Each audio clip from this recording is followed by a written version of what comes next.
This is Troy. The channel is Troy to the World, and I said that I was going to do response videos to the answers I got on the questions that I'm asking.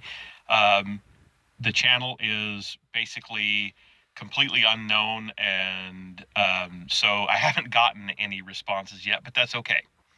I am still going to give my thoughts, starting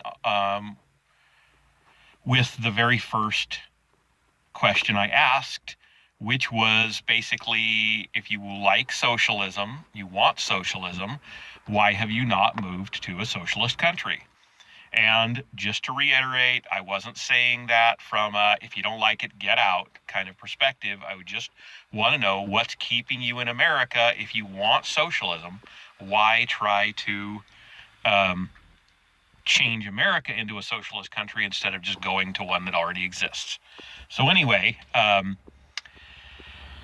thought I would start with a few of the answers I think I could have gotten. I didn't think that these would be the most common or even the most probable answers, but I thought I'd put them out there anyway.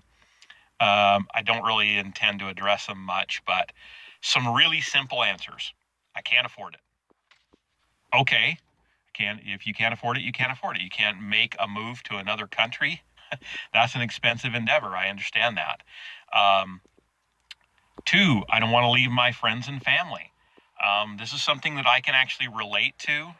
I only live 4 hours away from my parents, and I am thinking of moving out of this area in about 2 years, after I complete some personal stuff here. And I don't want to move any farther away, so I'm looking at places that are still within about a 4-hour drive, because it's something you can easily do on a weekend. So I get it. You don't want to get away from friends and family. So that one makes sense to me. One that I think is a little bit more likely, and I'll address it in a minute, is that a lot of these people calling for socialism aren't really socialists. They want more social programs. They have socialist leanings, but they're not really true socialists. But the answer I've seen the most, not on my videos because nobody's answered, but online, I hear the argument that other countries aren't doing it right. They're doing it wrong. Seems to be pretty common.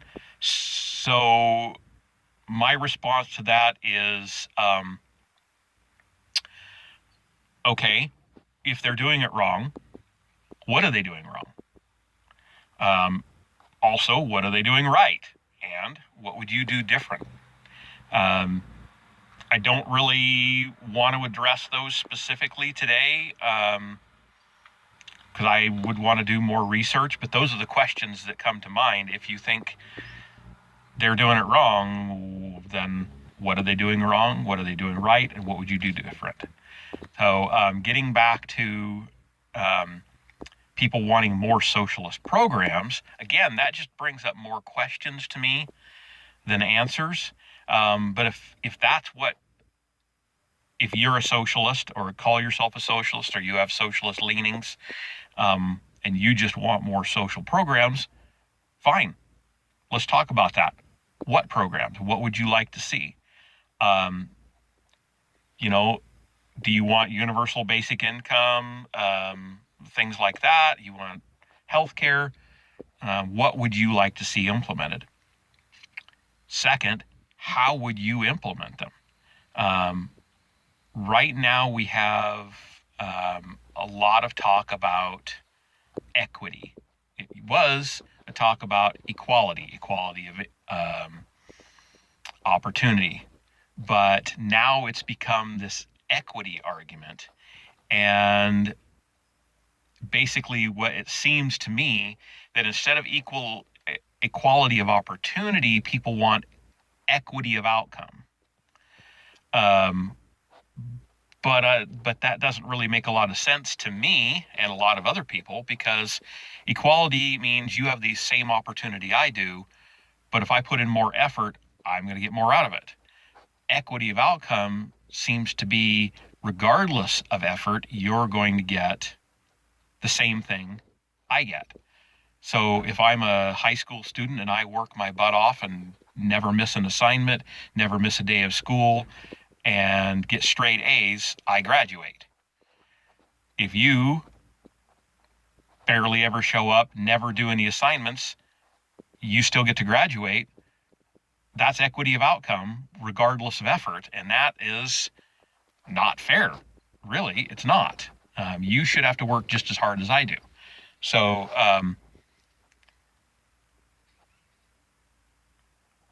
basically,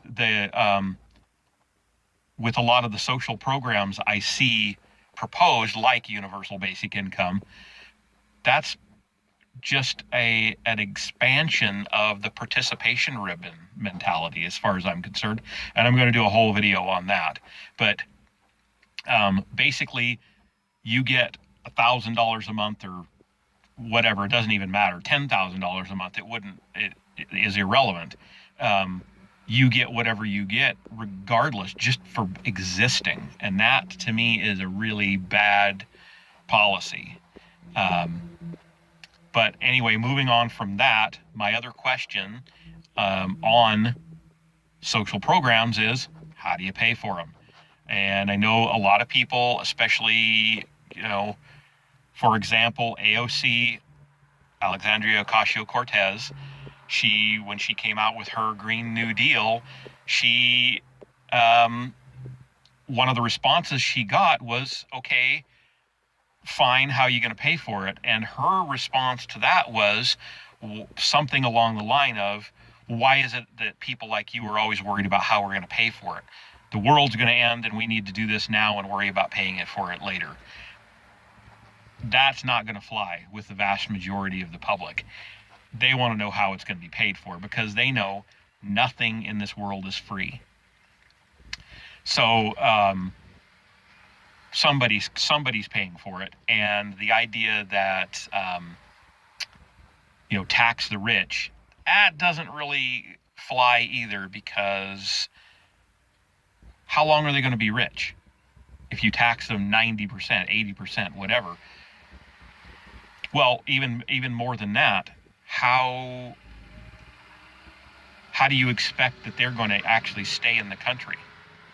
If you're taxing someone 80% of their income or 80% of their assets, they're not going to stick around. They're going to pull up stakes and move to another country that doesn't care and is going to leave them to their own devices. One, and two, like I said, if you do somehow coerce them or convince them or force them to stay, how long are they going to be rich before you've taxed them into oblivion? And then how do you pay for it? So I really just don't think that that's a viable option, at least not in the long term. But just going back, that's 6 questions. 6 questions I've asked. If you think other countries are doing socialism wrong and you want to change this country to socialist, what are they doing wrong? What are they doing right? And what would you do different? And if you want more social programs, what would you like to see? How would you implement them? And how would you pay for them? But moving on from that, I actually do have a theory on why I think socialism is appealing to some people, especially young people. And I'm not picking on the young. I see more young people that are socialists than older people. So here's my theory. Take it with a grain of salt. When we are young, everything is free. It is. To us, it's free. Our parents are putting a roof over our head and clothes on our back and food in our bellies, and we've always got electricity and water and internet nowadays, and our phone. Everything is all paid for. It's all free as far as we're concerned. So I actually see that as sort of a pseudo-socialist environment. Your parents are the government, and they are total authoritarians, or they can be, but you're getting everything free for really just existing. So as far as you're concerned, it is free, and that's a good thing. And as a result, you take everything for granted. And a lot of people do take things for granted. I took things for granted. I had no concept of paying a mortgage and an electric bill and a water bill and all of that stuff.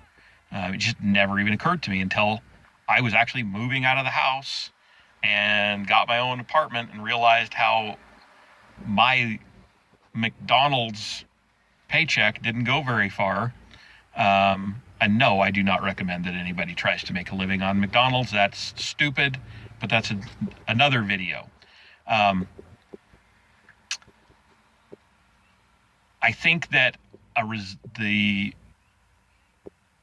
the fact that we do raise our kids that way, and I don't know any other way to raise them. I'm not making suggestions on that. I'm just saying I think it's sort of a socialist kind of situation. But a kid grows up, and if they are one of those kids that gets to go straight into college after high school, everything's been free until they go to college, and their parents are paying for college. They still have a roof over their head and food in their belly and everything. So everything's still free. So once you get out of that situation and you get a slap upside the head by reality saying, no, everything's not free, and everybody wants everybody your money they can get, I can understand why you would think that free is good, and being an adult, or adulting by today's term, sucks. And in a lot of ways it does. I would much rather be an adult than a child, but I can see how a lot of people would really think that it's appealing for free stuff. Pair that with, really high student loan debt and poor job prospect. I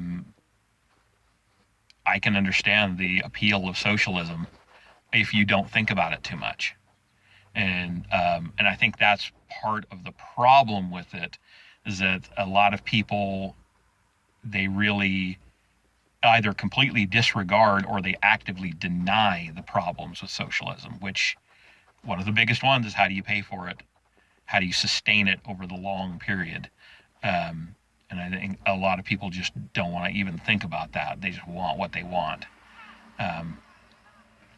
So anyway, that's about all of my thoughts on the subject for the moment. So leave a comment if you do happen to see this video. Not many have watched them yet, but that's okay. It's a new channel. I didn't expect it to take off overnight. But leave a comment, subscribe, share it with people that you think might be interested, and I'll catch you in the next video.